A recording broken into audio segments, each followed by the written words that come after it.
एक समय की बात है। उज्जैन नगरी में एक महान और न्यायप्रिय राजा थे, विक्रमादित्य। उनकी वीरता और बुद्धिमानी की चर्चा दूर दूर तक होती थी। एक दिन एक तांत्रिक राजा के दरबार में आया और बोला, महाराज, अगर आप सच में वीर और धैर्यवान हैं, तो एक काम करके दिखाइए।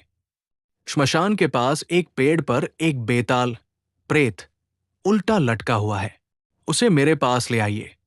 राजा विक्रमादित्य ने बिना डरे उस काम को स्वीकार कर लिया। रात का समय था, चारों तरफ अंधेरा, हवा तेज चल रही थी और श्मशान से डरावनी आवाजें आ रही थी। लेकिन राजा विक्रमादित्य बिना डरे उस पेड़ तक पहुंचे। उन्होंने देखा, एक शव पेड़ पर उल्टा लटका हुआ है। जैसे ही उन्होंने उसे उतारा और अपने कंधे पर रखा, अचानक वो शव हंसने लगा। वो बेताल था। बेताल बोला, राजा विक्रम, मैं तुम्हारे साथ चलूंगा, लेकिन एक शर्त है। रास्ते में मैं तुम्हें एक कहानी सुनाऊंगा। अगर तुम उसका सही जवाब जानते हुए भी चुप रहे, तो तुम्हारा सिर फट जाएगा, और अगर तुमने जवाब दिया, तो मैं फिर से उड़कर पेड़ पर चला जाऊंगा। राजा विक्रमादित्य ने शर्त मान ली और आगे बढ़ने लगे। बेताल ने कहानी शुरू की। एक नगर में एक राजा था। उसकी एक सुंदर और बुद्धिमान बेटी थी।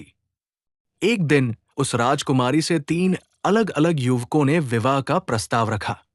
पहला युवक बहुत विद्वान था, उसे भविष्य देखने की शक्ति थी। दूसरा युवक बहुत बहादुर था, जो तलवार चलाने में माहिर था। तीसरा युवक बहुत समझदार था, जो मृत शरीर में जान डाल सकता था। एक दिन राजकुमारी का अपहरण हो गया।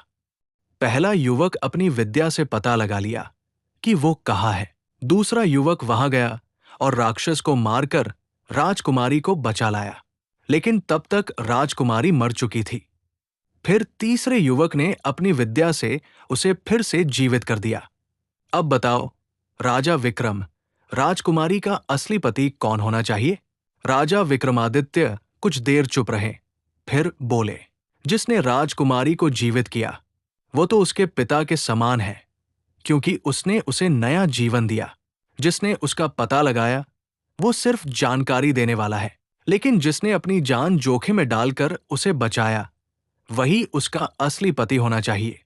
जैसे ही राजा ने जवाब दिया, बेताल जोर से हंसा और बोला, तुमने सही जवाब दिया, लेकिन तुम बोले, इसलिए मैं फिर से पेड़ पर जा रहा हूं। इतना कहकर बेताल उड़ गया और फिर से पेड़ पर लटक गया। राजा विक्रमादित्य फिर से पेड़ के पास गए, उसे उतारा और अपने कंधे पर रखकर चल पड़े। बेताल फिर से एक नई कहानी सुनाने लगा, और इसी तरह ये सिलसिला चलता रहा।